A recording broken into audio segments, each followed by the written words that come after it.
Subscribe to Storylab for more stories. Now, let's begin this one.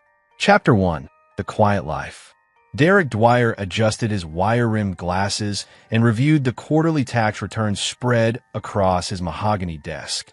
The afternoon sun filtered through the blinds of his corner office at Morrison & Associates, casting geometric shadows across columns of numbers that would make most people's eyes glaze over. But Derek found peace in the precision of accounting. Every decimal point in its place, every calculation balanced to perfection. At 38, Derek had cultivated the image of a man who lived and breathed spreadsheets. His colleagues saw him as the reliable numbers guy who worked late, brought homemade lunches in Tupperware containers, and could recite tax codes like poetry. What they didn't see were the faint scars hidden beneath his pressed button-down shirts, or the way his hands never quite lost their steadiness when handling sharp objects. "Derek, honey?" The familiar voice of his wife, Josephine Dwyer, echoed from the doorway. She stood there in her designer dress, blonde hair perfectly styled, looking every inch the successful real estate agent she'd become. "Don't forget we have dinner with the Hoffmans tonight." "Of course, Josie." Derek smiled warmly at the woman he'd married 3 years ago. "I'll wrap up here in an hour." Josephine's smile seemed forced as she glanced around his office. "Sometimes I wonder how you can stand all these numbers all day. It would drive me insane." Derek chuckled, a sound that had become natural over the years of practice. "Someone has to make sense of the chaos, right?" After she left, Derek returned to his work, but his mind wandered to the early days of their relationship. Josephine had been drawn to his quiet stability, his predictable routine. She called him her anchor back then, a safe harbor after a string of relationships with what she called dangerous men. Derek had carefully crafted that persona, burying his past so deep that sometimes even he almost believed the lie. The truth was, Derek Dwyer had been dead for 5 years. The man behind that desk had once been known by a different name in the blood-soaked streets of Ciudad Juarez. He'd been a shadow that ensured debts were collected and loyalty was absolute. But that life had ended the night he'd watched his partner Alan Martinez die in a warehouse raid, choking on his own blood while sirens wailed in the distance. Derek had vanished that night, taking only a bag of cash and a new identity purchased from a forger in El Paso. He'd driven north until he reached Portland, where he'd used his natural aptitude for numbers to build a legitimate life. The cartel assumed he was dead, buried in some unmarked grave like so many others. It was better that way. Now, as he balanced another client's books, Derek reflected on how perfectly his new life had fallen into place. The mortgage on their Tudor-style home in the suburbs was manageable. Josephine's real estate business was thriving. They talked about children sometimes, about growing old together in their quiet neighborhood, where the biggest crime was Mrs. Patterson's tendency to let her dog bark past 9 p.m. But lately, something had been different about Josephine. She'd become distant, taking phone calls in private, staying out later for client meetings. Derek had noticed but hadn't pressed. Everyone deserved their privacy, and he had secrets of his own to protect. His desk phone rang, interrupting his thoughts. Derek Dwyer speaking. "Mr. Dwyer? This is Stuart Gamble from Pacific Northwest Bank. I was hoping to discuss some irregularities in your wife's business account." Derek's pen stopped moving. "Irregularities?" "Nothing serious, but there have been some unusual transactions we'd like to clarify. Large cash deposits, transfers to offshore accounts. Standard due diligence, you understand." "Of course. I'll have Josephine call you tomorrow." As Derek hung up, a familiar cold feeling settled in his stomach, the same instinct that had kept him alive in his previous life. He stared at the financial documents spread before him, but now the numbers seemed to tell a different story, one that suggested his quiet, predictable life might not be as secure as he believed. He reached for his calculator, but his hands moved with the muscle memory of a different time, when precision meant the difference between life and death. Chapter 2. Echoes of the Past. The Hoffman dinner party was exactly what Derek expected. Polite conversation about property values, stock portfolios, and whose children were excelling at private school. Derek played his part perfectly, nodding at appropriate intervals and offering conservative investment advice when asked. but his attention kept drifting to Josephine, who seemed unusually animated, laughing too loudly at Roderick Hoffman's jokes and checking her phone every few minutes. "Derek, you're so lucky to have a wife who understands business," Marguerite Hoffman commented over dessert. "Not like my Harold. He thinks a profit margin is something in a notebook." Josephine's laugh was brittle. "Oh, Derek's the real businessman. I just show pretty houses to rich people." She reached over and squeezed his hand, but her grip felt cold. "Sometimes I think he could calculate his way out of any problem." Derek smiled and squeezed back, noting how quickly she withdrew her hand. "Numbers don't lie," he said simply. "They always tell the truth, eventually." The drive home was quiet except for the soft jazz playing on the radio. Josephine stared out the passenger window, her reflection ghost-like in the glass. "Everything okay?" Derek asked as they pulled into their driveway. "Just tired. Long day." She was already reaching for the door handle before the car stopped. Derek watched her hurry into the house, heels clicking against the concrete with staccato urgency. He sat in the driveway for a moment longer, engine ticking as it cooled. The streetlights cast long shadows between the houses, and for a moment, Derek could almost imagine he was back in those narrow alleys where shadows meant safety and light meant exposure. Inside, Josephine had already disappeared upstairs. Derek went to his home office and turned on his computer. The screen's blue glow filled the dark room as he began researching Pacific Northwest Bank's due diligence procedures. What he found made his blood chill. The bank only flagged accounts when transaction patterns matched known money laundering schemes. Large cash deposits followed by rapid international transfers. The kind of patterns Derek remembered from his old life, when dirty money needed to be cleaned quickly and efficiently. His fingers moved across the keyboard with practiced efficiency, accessing financial databases with login credentials he'd acquired through less than legal means years ago but never used. What he discovered made the quiet accountant facade crack for the first time in years. Josephine's real estate business was a front. The property sales were real, but they were being used to launder money for someone else. Someone with connections to the kind of people Derek had spent 5 years trying to forget.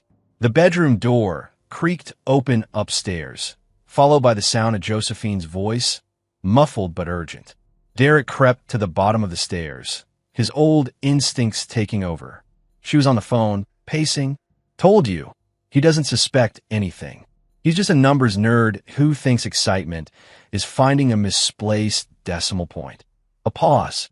"No, he's not a threat. Trust me, I've been married to him for 3 years. The most dangerous thing he's ever done is suggest we switch to a different insurance company." Derek's hands clenched into fists. The muscle memory was still there. How to move silently, how to strike without warning, how to make problems disappear permanently. But he forced himself to remain still, to listen. "Meet me at the warehouse on Dock 47 tomorrow night. We'll dissolve him in acid and make it look like he ran off with another woman. I've already been setting up that narrative with the neighbors." The words hit Derek like ice water. Dock 47. Of all the places in Portland, she'd chosen the one location that connected to his buried past. The irony would have been amusing if it weren't so deadly. Dock 47 was where his old crew had operated their body disposal service for the cartel. Hugh Payne, Grant Finn, and Salvatore Cherry. They called themselves the Cleaners. Derek had used their services more than once, watching bodies disappear into barrels of industrial acid like they'd never existed at all. The cruel twist was that Hugh had texted him just 6 months ago, drunk and nostalgic, boasting that they still kept the warehouse operational for freelance work. Derek had ignored the message, but now that information might save his life.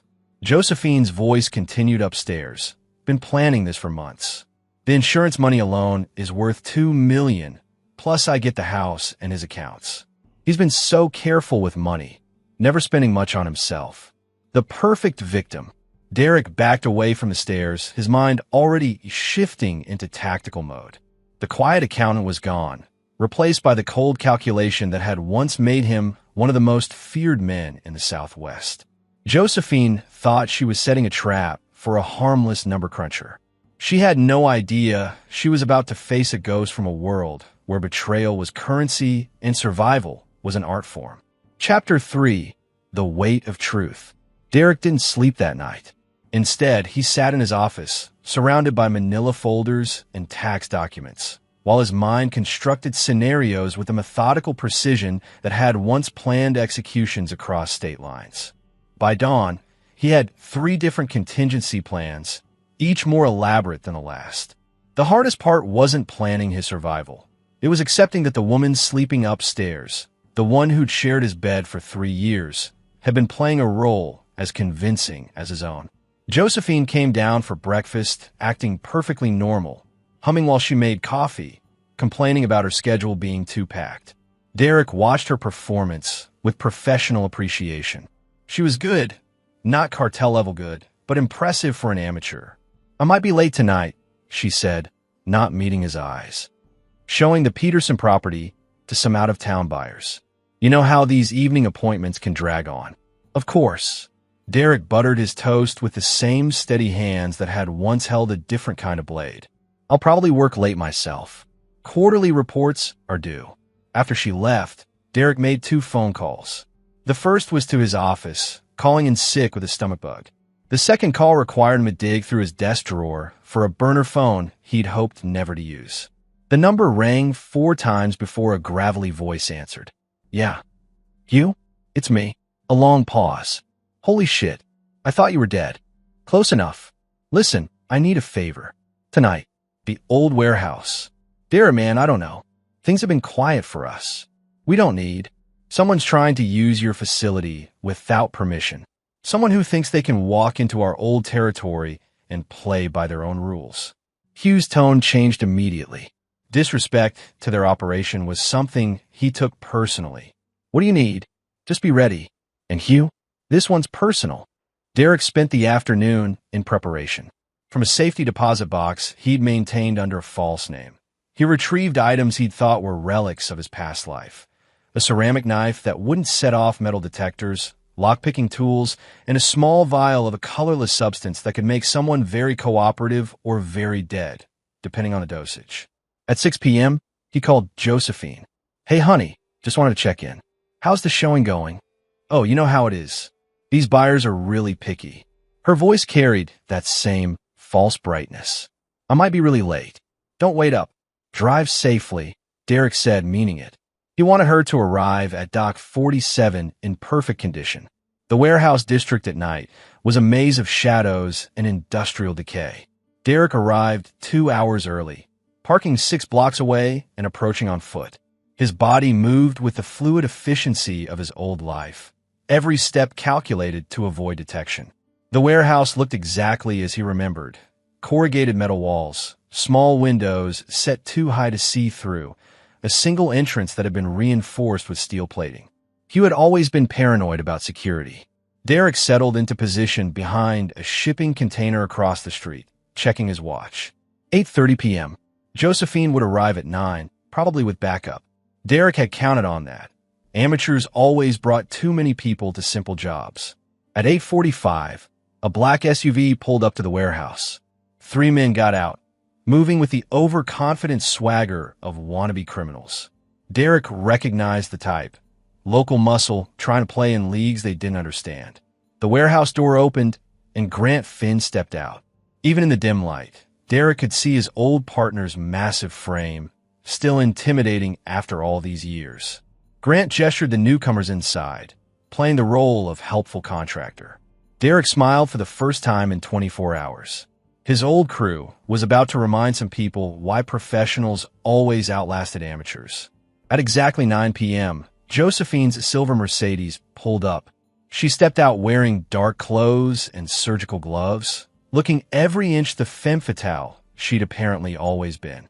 She checked her phone, then walked confidently toward the warehouse entrance. Derek gave her a 30-second head start, then began moving. It was time to introduce his wife to the man she'd never actually met. The one who'd been watching her performance from behind Derek Dwyer's wire-rimmed glasses, calculating the exact moment when the roles would reverse and the hunter would become the prey. As he approached the warehouse, Derek could hear voices inside. Josephine's nervous laughter, unfamiliar male voices discussing logistics, and underneath it all, the subtle sounds of his old crew preparing their traditional welcome for uninvited guests. The quiet accountant had work to do. Chapter 4. The Reckoning Begins. Derek approached the warehouse with the fluid grace of someone who'd done this dance before. The side door, the one Hugh always kept unlocked for emergency exits, was exactly where he remembered. Inside, he could hear Josephine's voice, higher than usual with nervous energy. "I still don't understand why you need all this equipment just to handle one accountant," she was saying. A male voice, gravelly and impatient. "Lady, you hired professionals. Let us work." Derek slipped inside, finding himself in the familiar maze of shipping containers and industrial equipment that formed the warehouse's interior. The main floor had been cleared to create a workspace, complete with the acid barrels and plastic sheeting that had made this place legendary in certain circles. From his concealed position behind a stack of containers, Derek could see the tableau clearly. Josephine stood near the entrance, flanked by 3 men who screamed, "Local muscle." Expensive tracksuits, gold chains, and the kind of swagger that came from watching too many gangster movies. They were examining Hugh's setup with the appreciation of amateurs discovering professional equipment. Hugh, Grant, and Salvatore were playing their roles perfectly. They'd positioned themselves around the room with casual efficiency, each one controlling a different exit route.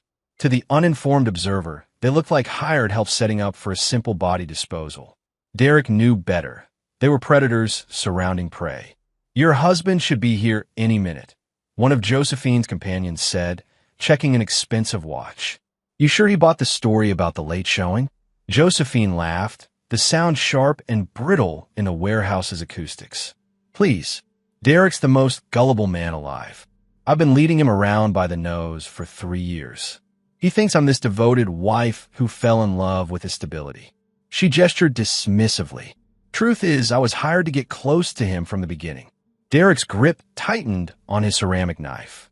The revelation shouldn't have surprised him, but something about hearing it spoken aloud ignited a cold fury he'd thought buried forever. "Hired by who?" Hugh asked, his tone casual, but his position shifting slightly closer to the nearest intruder. "Does it matter?" Josephine shrugged. "Someone who knew Derek had money tucked away from his previous life. We were supposed to just clean out his accounts, but the insurance money is too good to pass up." Derek processed this information with professional detachment. Someone from his past had tracked him down, but instead of direct confrontation, they'd chosen the long game, a honey trap that had taken 3 years to spring. It was actually quite sophisticated, which meant he was dealing with people who understood his capabilities. "Previous life?" Grant asked, his voice carrying genuine curiosity. "Guy seemed like a pencil pusher to me." "Oh, he is now," Josephine laughed. "But according to my employer, Derek used to be quite the dangerous man. Hard to believe, looking at him in those wire-rimmed glasses, but apparently he used to work for some very bad people before he went soft." Derek smiled in the darkness. His enemies had made a crucial error. They'd told Josephine just enough to make her confident, but not enough to make her careful.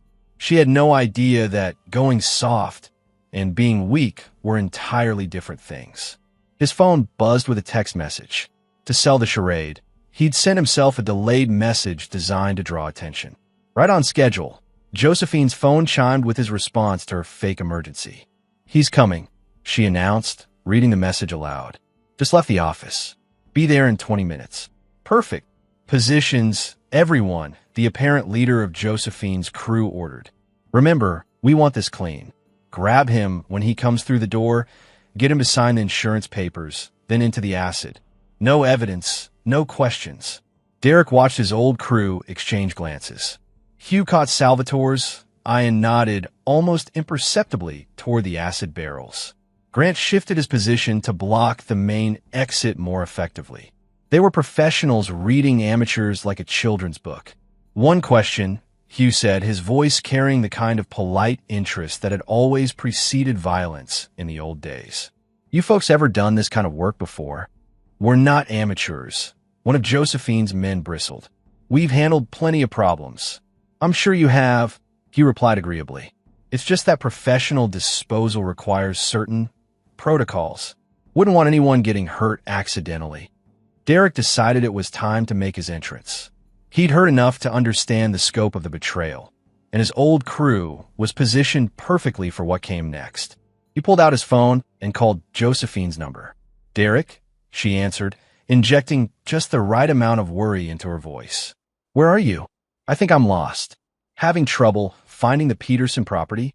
Derek asked, knowing exactly where she was standing. "It's this warehouse district. Everything looks the same in the dark." "I'm actually nearby," Derek said, beginning to move toward the main entrance. "I'll come help you look." "No, I think I see the address now. Just give me a few more minutes." "Don't be silly. I'm practically there already." Derek ended the call and approached the main entrance, knowing that every eye inside was focused on the door. He paused just outside, adjusting his glasses and straightening his tie, becoming Derek Dwyer one last time. Then he knocked politely on the warehouse door, like a lost accountant seeking directions. Inside, he heard Josephine's sharp intake of breath and the sound of feet moving into position. "Coming," Hugh called out in a friendly voice, while Derek heard the unmistakable sound of weapons being readied. The door opened, revealing Hugh's massive frame silhouetted against the warehouse's interior lighting. To anyone watching, it would look like Derek was walking into a perfectly orchestrated trap. They had no idea the trap had already been sprung, just not on the person they expected. Chapter 5, Old Ghosts, New Rules. "Mr. Dwyer?" Hugh's voice carried exactly the right mix of confusion and helpfulness. "What brings you to this neck of the woods?" Derek stepped inside, playing his role perfectly. "I'm looking for my wife. She's showing a property somewhere around here, but I think she might be lost." He blinked owlishly behind his glasses, the picture of a concerned husband. "You haven't seen a blonde woman in a silver Mercedes, have you?" "Can't say that I have," Hugh replied, but his eyes were already signaling to his partners. In the old days, they developed a complex system of nonverbal communication that had kept them alive through dozens of operations. Derek's gaze swept the warehouse, taking in every detail with practiced efficiency. Josephine stood partially hidden behind a shipping container, her face pale with panic. The three men she'd brought were positioned around the room, but their formations were all wrong. Too close together, blocking each other's lines of fire, basic amateur mistakes. "Well, this is embarrassing," Derek continued, maintaining his harmless demeanor. "I seem to have stumbled into someone's workspace. I hope I'm not interrupting anything important. Just some late-night maintenance." Grant rumbled from his position near the acid barrels. "You know how it is. Industrial work never stops." "Oh, I understand completely," Derek nodded enthusiastically. "Numbers don't keep regular hours either. Sometimes I'm up all night balancing books, making sure everything adds up properly." He paused, letting his words sink in. "I hate when things don't balance. Always makes me wonder what someone's trying to hide." Josephine emerged from behind the container, forcing a smile. "Derek, what are you doing here?" "Looking for you, sweetheart." Derek's voice carried genuine warmth, which somehow made the moment more unsettling. "When you didn't answer your phone, I got worried." My phone died," she stammered. "These gentlemen were just helping me with directions." Derek looked around the warehouse again, his expression shifting slightly. The harmless accountant facade was beginning to crack, revealing something much more dangerous underneath. "This is quite an operation you have here," he said to Hugh. "Very professional." "We take pride in our work," Hugh replied carefully. "I can see that." Derek walked over to one of the acid barrels, examining it with clinical interest. "Industrial-grade hydrofluoric acid, if I'm not mistaken. Excellent for dissolving organic compounds. Leaves very little trace evidence." The temperature in the warehouse seemed to drop 10 degrees. Josephine's companions were beginning to realize that something was very wrong with this picture. "How would an accountant know about?" one of them started to ask. "Oh, you'd be surprised what accountants know," Derek interrupted, his voice taking on a different quality, colder, more precise. "We're excellent at pattern recognition. For instance, I can tell by your positions that you're planning some kind of ambush." "Amateur hour, really?" You're too clustered, too predictable. He turned to face Josephine directly, and for the first time in 3 years, she saw him without the mask. But the most interesting pattern is the financial one. Your real estate business, darling. Very creative use of property transactions to launder money. Though I have to ask, who's your real employer? Josephine's mouth opened and closed soundlessly. Around the room, her companions were reaching for weapons, but Derek's old crew was moving faster, with the fluid precision of professionals. Let me save you some time, Derek continued, his transformation now complete. The wire-rimmed glasses caught the warehouse lights, but behind them, his eyes held the cold calculation of a predator. Someone from my past hired you to get close to me. They wanted my money, my life, maybe both. What they didn't count on was choosing the one location in Portland that connected to my old crew. Hugh laughed, a sound like grinding metal. Boys, I think you just tried to rob the wrong man. You see, Derek explained conversationally, these gentlemen and I have history. We used to make problems disappear for some very dangerous people. And this warehouse, this is where we did our best work. The first of Josephine's men made his move, reaching for a gun tucked into his waistband. Grant's massive hand clamped down on his wrist with a sound like breaking kindling. The weapon clattered to the concrete floor. Now, Salvatore chided, producing a knife that seemed to appear from nowhere. No need for violence. Yet, Derek walked over to Josephine, who was backing away with growing terror. 3 years, he said softly. 3 years of marriage, and you never suspected that your quiet, boring husband might be something more than he appeared. Derek, please, she whispered. I can explain. Oh, I'm sure you can. But first, I want you to call your employer. The person who hired you to destroy my life. Derek's smile was gentle and absolutely terrifying. Tell them that Derek Dwyer would like to have a conversation. I don't know what you're talking about. Derek's hand moved with lightning speed, the ceramic knife appearing at her throat. Let me be very clear about something, Josephine. The Derek you married was a carefully constructed fiction. The man standing here now has killed more people than you've sold houses. So when I ask you to make a phone call, it's not a request. Around the warehouse, Hugh, Grant, and Salvatore had efficiently subdued the rest of Josephine's crew. No one was dead yet, but the night was young, and old habits died hard. Now then, Derek said, his voice returning to its mild, accountant-like tone, let's discuss the terms of your new employment. I think you'll find the benefits package quite comprehensive. Chapter 6, The Hunter's Web. Josephine's hand shook as she dialed the number with Derek watching over her shoulder. The warehouse had become a tableau of controlled violence. Her 3 companions zip-tied and gagged, positioned where they could watch but not interfere. Hugh, Grant, and Salvatore moved through their old routines with disturbing ease, preparing equipment that Derek hoped wouldn't be necessary, but suspected would be. Put on speaker, Derek instructed. And Josie, remember that these gentlemen have very sensitive hearing. If you try to warn anyone. The phone rang twice before a cultured voice answered. Status report. There's been a complication, Josephine managed, her voice barely steady. What kind of complication? Derek leaned closer to the phone. The kind where your carefully laid plans just collapsed, Alan. Silence stretched across the connection like a hell breath. When Alan Martinez finally spoke, his voice carried a mixture of surprise and grudging respect. I should have known you'd recognize the setup. Always were too smart for your own good. Not smart enough to avoid your honey trap, apparently. Though I have to admit, 3 years is impressive commitment to a con. You disappeared completely, Alan said. 5 years without a trace. I had to get creative. Derek walked over to one of the acid barrels, running his finger along the rim. How did you find me? Your old man's funeral.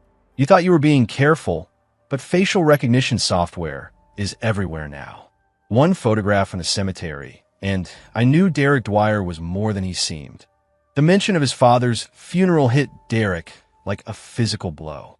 He'd taken enormous risks to attend, knowing it might expose him, but unable to stay away. That moment of human weakness had cost him everything. So you hired Josephine to what? Clean out my accounts? Initially, But when we realized how well you'd done for yourself, the scope expanded. Insurance money, property, investments. You've been very careful with your cartel earnings. Derek laughed, the sound echoing strangely in the warehouse. Alan, you always were too greedy for your own good. You could have just asked for a cut. Could I? You made it very clear when you vanished that you were done with our world. No forwarding address, no goodbye, just gone. Left us to deal with the fallout from that warehouse raid. Which fallout would that be? Derek's voice carried a dangerous edge. The cartels assumed you'd flipped, turned informant. Do you have any idea how many people died cleaning up that mess? Derek felt the familiar cold weight of responsibility settling on his shoulders. His escape had carried a price he'd never calculated. How many? 18, including some people who were just in the wrong place at the wrong time. Hugh caught Derek's eye and shook his head slightly. Don't let him get in your head, the gesture said.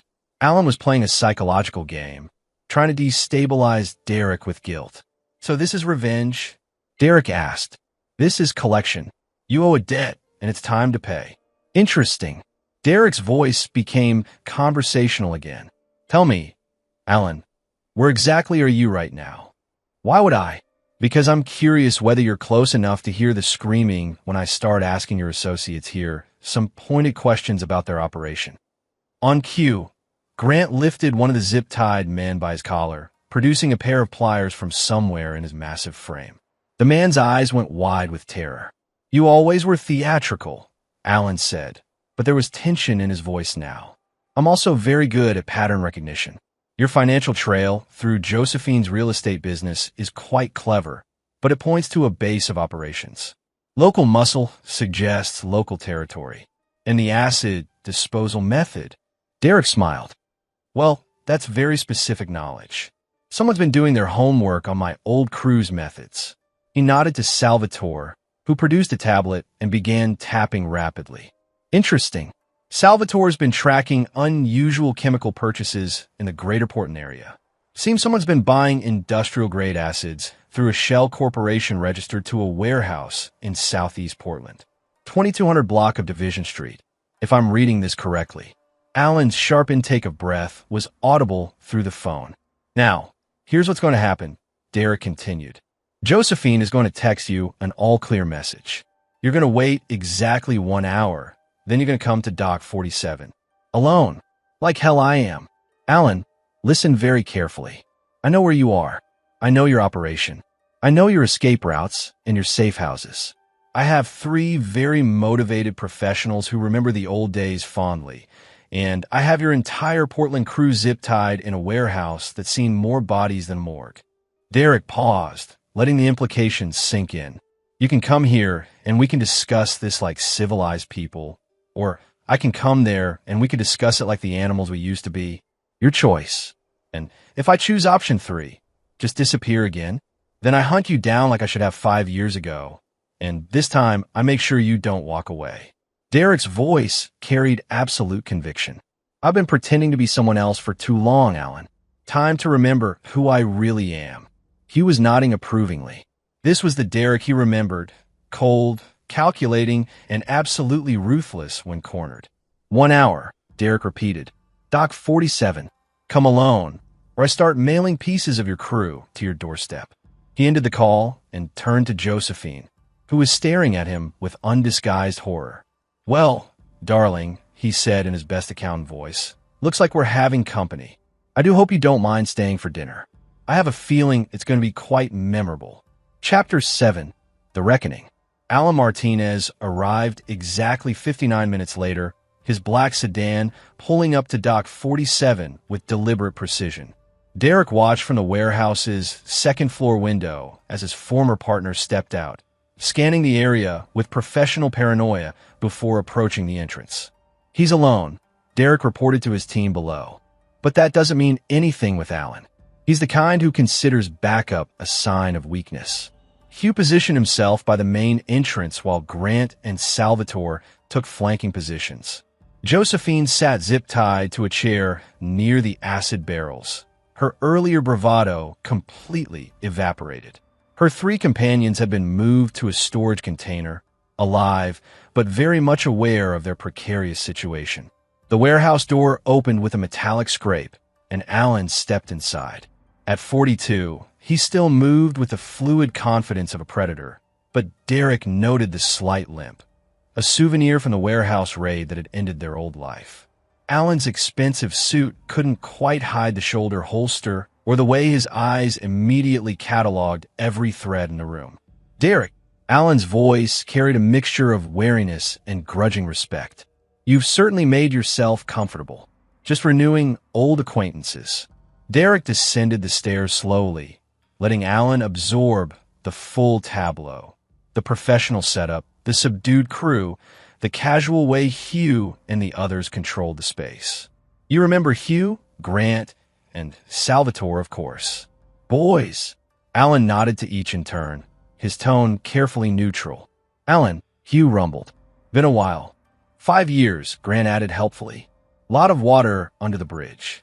Some of it bloody, Salvatore observed, testing the edge of his knife against his thumb. Derek reached the warehouse floor and stood facing his former partner across 10 feet of concrete. The years had been kinder to Alan. His hair was silver now, but still thick, his face marked by success rather than stress. Derek wondered if he looked as different to Alan as Alan did to him. You're looking well, Alan said. Domestic life agrees with you. For a while it did. Derek glanced at Josephine, who was watching their exchange with terrified fascination. Amazing how a good lie can become comfortable. Almost real. Is that what you think you were doing? Living a lie. Weren't you? Derek countered. When did Alan Martinez, enforcer for the Sinaloa cartel, become a respectable businessman? Alan smiled, the expression sharp and predatory. Who says I became respectable? I just got better at appearances. Hence the shell corporations and money laundering through real estate. Derek began walking in a slow circle around Alan, forcing him to turn to keep eye contact. Very sophisticated. Though I have to ask, why Portland? Why not Seattle or San Francisco? Bigger markets, more opportunities. You know why? Because you knew I was here. Because I never stopped hunting you. Alan's mask slipped slightly, revealing the cold fury underneath.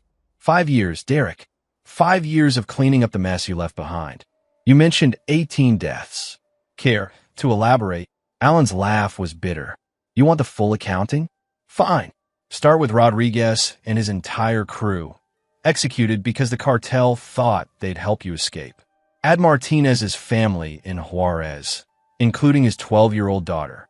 Then there's the federals who got too close to the investigation, the witnesses who saw too much, the accountants who knew about your financial arrangements. Each name hit Derek like a physical blow. He'd known his disappearance would have consequences, but hearing the specifics was devastating. You could have contacted me, Derek said quietly. Could have explained the situation. Could I? You made it very clear that Derek, whatever you call yourself now, wanted nothing to do with his past. Alan's voice rose. You think I didn't try? I spent 2 years looking for a way to reach out, to explain what was happening. But you become a ghost. So you decided to destroy my new life instead of just asking for help. I decided to collect what you owe. Alan's composure was cracking. Those 18 people died because of your selfishness.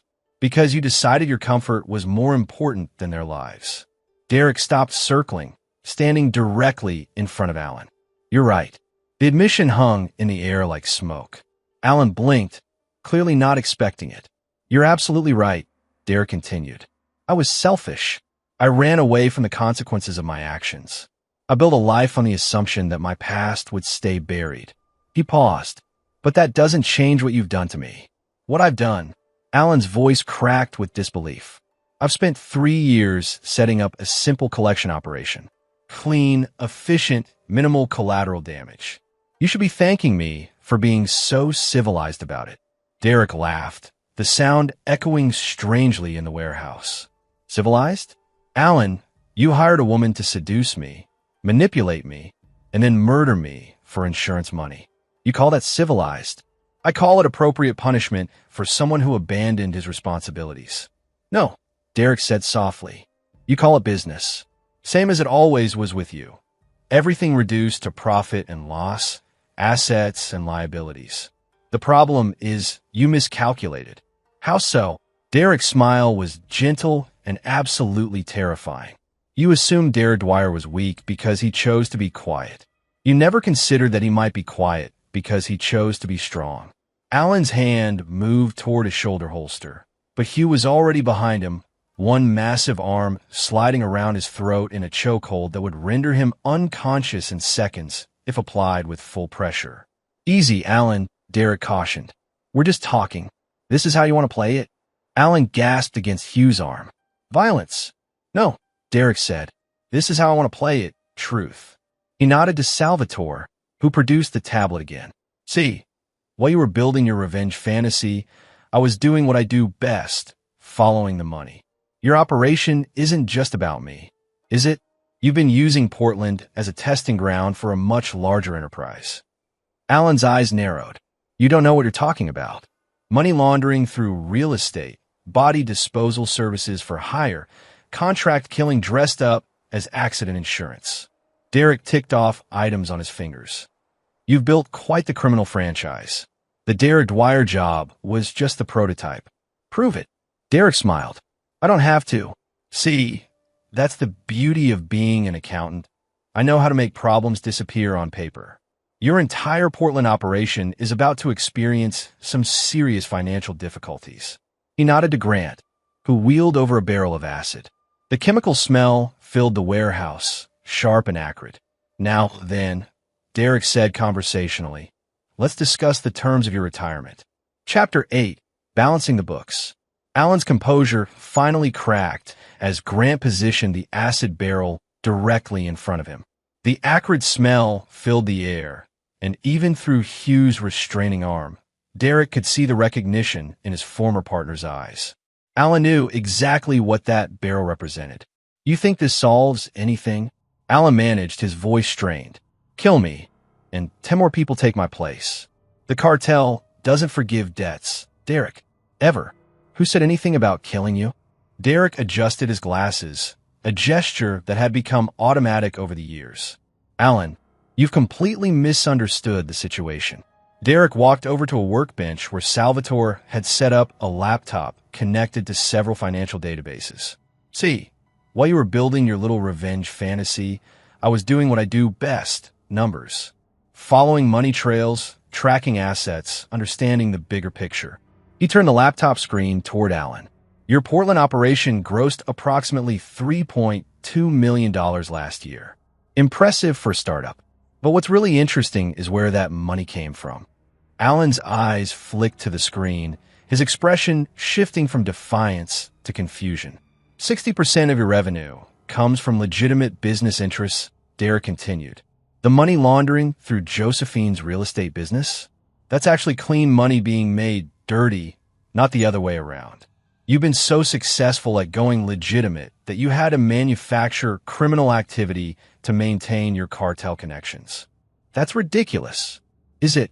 Derek clicked through several financial documents. "Look at your client list, Alan. Half these people are legitimate businessmen who think they're hiring private security and financial services. The other half are small-time criminals who wouldn't last a week in our old world." Hugh loosened his grip slightly, allowing Alan to speak more freely while maintaining control. "You know what I think happened?" Derek said. "I think you did what I did. You try to get out. The difference is you couldn't completely let go. So you built this hybrid operation, telling yourself it was about hunting me down when really it was about finding a way to legitimize your skills." Alan's silence was answer enough. "The problem is the cartel doesn't like hybrids," Derek continued. "They want full commitment or complete separation. So you've been walking a tightrope, using my debt as justification for staying connected while building something that could eventually become fully legitimate." Derek closed the laptop and leaned against the workbench. "Which brings us to our current situation. You need me dead to satisfy the cartel. I need to stay alive to continue my new life. Classic impasse. So what do you propose?" Alan asked warily. "A better solution for both of us." Derek smiled. "We fake my death." The warehouse fell silent except for the hum of industrial equipment. Even Josephine stopped struggling against her restraints. "Think about it," Derek continued. You get credit for finally completing the job. The cartel considers the debt settled. You can gradually transition your operation to fully legitimate business. Everyone wins. Except you have to disappear again, Alan pointed out. Do I? Derek's smile widened. Alan, you hired Josephine to get close to me through a honey trap. What you didn't count on was that I genuinely don't care about the money. The house, the accounts, the investments, take all of it. I never wanted wealth for its own sake.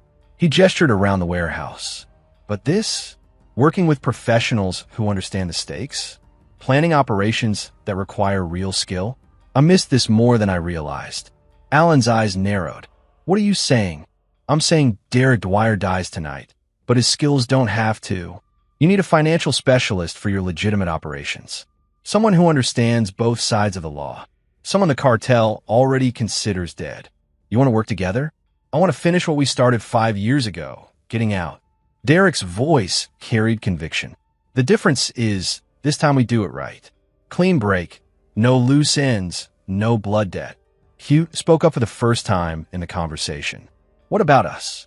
Grant, Salvatore, and me, we've got history with the cartels too. The Portland operation needs experienced security consultants, Derek replied. Legitimate businesses with shady pasts pay very well for protection from their former lives. Alan was quiet for a long moment, his mind clearly working through the implications. The cartel will want proof of your death. That's what the acid barrels are for, Derek said. We stage a very convincing scene. Blood evidence, personal effects, the works. Derek Dwyer dies in a robbery gone wrong, and Josephine gets to play the grieving widow who barely escaped with her life. And the insurance money goes to fund the legitimate side of your operation. Consider it seed capital for our new partnership. Alan looked around the warehouse, taking in the professional setup, the subdued crew, the casual way violence had been controlled and channeled. You've thought this through. I've had 5 years to think it through. The only question is whether you're smart enough to take the deal. Derek nodded to Hugh, who released Alan completely. Alan rubbed his throat, considering his options. The cartel won't just take my word for it, Alan said finally. They'll want verification, which is why Josephine is going to help us sell the story, Derek replied. Aren't you, darling? Josephine looked between them with growing understanding. You want me to lie to the cartel? I want you to choose between helping us fake Derek's death or experiencing a very real one yourself. Derek said matter-of-factly. Your call. The warehouse filled with the sound of Derek's phone buzzing. He answered it with his usual mild tone. Derek Dwyer speaking. Mr. Dwyer? This is Officer Patricia Chun, Portland Police. I'm afraid there's been an incident at your home. We need you to come down to the station. Derek met Alan's eyes, understanding passing between them. The game was more complex than either had anticipated. Of course, officer, Derek said calmly. I'll be right there. He ended the call and smiled at the assembled group. Gentlemen, it appears our timeline has just accelerated. Chapter 9. The Final Calculation. Derek sat in the Portland Police Department's interview room, his hands folded calmly, while Detective Patricia Chun reviewed her notes. The fluorescent lighting cast harsh shadows, but Derek maintained his concerned husband persona despite knowing exactly why he was there. Mr. Dwyer, when did you last see your wife? Detective Chin asked. This morning before work. She mentioned showing the Peterson property to some out-of-town buyers. Derek's voice carried just the right amount of worry. When she didn't come home, I got concerned and went looking for her. And you ended up at an industrial warehouse on Dock 47. I was driving around the area where she said the property was located. I saw lights in that warehouse and thought maybe someone could give me directions. Derek adjusted his glasses nervously. That's when I found all those people. Detective Chun leaned back in her chair. 3 hours earlier, Portland police had responded to an anonymous tip about suspicious activity at Dock 47. They'd found Josephine's 3 companions zip-tied in a storage container, very much alive, but claiming they'd been attacked by unknown assailants. Josephine herself was discovered bound but unharmed in the main warehouse, along with evidence of what appeared to be a body disposal operation. The acid barrels, the plastic sheeting, the industrial equipment, all of it painted a picture of criminal enterprise interrupted. Your wife claims she was kidnapped by these men, Detective Chin continued, brought to the warehouse against her will. But we found some interesting financial records in her car. Derek's expression shifted to confusion. Financial records? Evidence of money laundering through her real estate business. Large cash transactions, offshore accounts. The kind of thing that suggests your wife might not be as innocent as she claims. Derek was quiet for a moment, processing this information like the accountant he appeared to be. I don't understand. Josephine's business is very successful, but it's completely legitimate. Mr. Dwyer, were you aware that your wife was involved with people connected to organized crime? Organized crime? Derek's voice cracked appropriately. Detective, you have to understand. Josephine is the most law-abiding person I know. She gets nervous jaywalking. Detective Chun studied Derek's face for any sign of deception.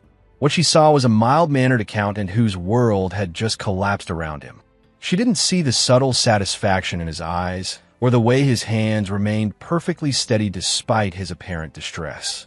We're going to need you to stay in Portland while we sort this out, she said finally. Your wife is being held on suspicion of money laundering and conspiracy. The 3 men she was with aren't talking, but we expect charges to be filed soon. Can I see her? Not yet. She's still being processed. Detective Chun closed her notebook. Mr. Dwyer, is there anything else you think we should know? Anything about your wife's behavior recently that seemed unusual? Derek paused, appearing to wrestle with the decision of whether to speak. She had been taking a lot of phone calls lately, private conversations, and there were some irregular deposits in our joint account that she said were commission bonuses, but the amounts seemed unusual. Unusual how? Too round. Too predictable. As an accountant, you develop an eye for natural versus artificial patterns in financial data. Derek's voice took on the professional tone that had defined his cover identity. Natural commissions fluctuate based on market conditions. These were consistent, like salary payments disguised as a regular income. Detective Chun made notes. Anything else? She seemed nervous lately, distracted. I thought maybe she was planning a surprise for our anniversary next month, but now... Derek let his voice trail off. An hour later, Derek was released with instructions to remain available for further questioning. He drove directly to a Starbucks 3 blocks from the police station, where Alan Martinez was waiting at a corner table with 2 cups of coffee. How did it go? Alan asked as Derek sat down. Perfectly. Josephine and her crew are facing serious charges, which gives them incentive to cooperate with whatever story we provide. Derek sipped his coffee, the familiar ritual helping him organize his thoughts. The police have enough evidence of criminal activity to justify arrests, but not enough to understand the full scope of the operation. And the cartel will receive confirmation that Derek Dwyer is cooperating with law enforcement to prosecute his wife's criminal associates. The kind of cooperation that tends to result in tragic accidents for people who know too much. Alan nodded slowly. You've thought this through. I've had 3 hours in police custody to refine the details. Derek's smile was genuinely warm for the first time in days. The beauty of this solution is that everyone gets what they want. The police get arrests and convictions. The cartel gets confirmation that their debt has been paid in full. You get a clean transition to legitimate business. And you? I get to stop pretending to be someone else. Derek pulled out his phone and showed Alan a series of bank transfers. Derek Dwyer's life insurance policy has been transferred to a trust that will fund our new partnership. His assets have been liquidated and redistributed through a series of shell corporations that will give us operating capital for the next 5 years. What about Josephine? Derek's expression hardened slightly. Josephine made her choice when she decided to play in our world without understanding the rules. She'll serve her time, and when she gets out, she'll have a very clear understanding of why she should never contact any of us again. Alan leaned back in his chair, studying Derek's face. You know what I think happened here? Tell me. I think you were never as retired as you claimed. I think Derek Dwyer was always a long-term operation, and you were just waiting for the right opportunity to come back. Derek considered this for a moment. Maybe, or maybe I just discovered that some things are worth fighting for. The difference is, this time we're fighting for something better than just survival. His phone buzzed with a text message. Derek read it and smiled. Hugh, Grant, and Salvatore have successfully established their security consulting business. Their first client is a technology company that wants protection from industrial espionage. Derek finished his coffee and stood. It seems everyone's finding their place in the new world. And Derek Dwyer? Derek Dwyer died tonight in a warehouse on Dock 47, killed by criminals who thought they could rob an accountant without consequences. Derek adjusted his glasses one final time, then took them off and slipped them into his pocket. His killer is still at large, but the investigation will eventually go cold. These things happen. Alan stood as well, extending his hand. Partners. Derek shook it firmly. Partners. Though I think we'll need new names for the business cards. As they walked out of the Starbucks together, Derek reflected on the strange mathematics of his life. He'd spent 5 years trying to subtract himself from the equation of violence, only to discover that some numbers couldn't be eliminated. They could only be recalculated. The quiet accountant was gone, but something better had taken his place. Something that understood both sides of the ledger and knew how to balance books that others couldn't even read. 3 months later, Martinez Security Consulting would establish its headquarters in a renovated warehouse in Southeast Portland. Their client list would include Fortune 500 companies, federal agencies, and the occasional private individual who needed problems solved with absolute discretion. Their chief financial officer, a man who went by the name David Winter, will be known for his uncanny ability to make troublesome numbers disappear from even the most complex accounting systems. No one would think to ask about his background, because his work spoke for itself. After all, the best accountants were the ones who understood that some calculations were best left off the books entirely. This is where our story comes to an end. Share your thoughts in the comments section. Thanks for your precious time. If you enjoyed this story, then please make sure you subscribe to this channel. That would help me a lot. Click on the video you see on the screen, and I will see you there.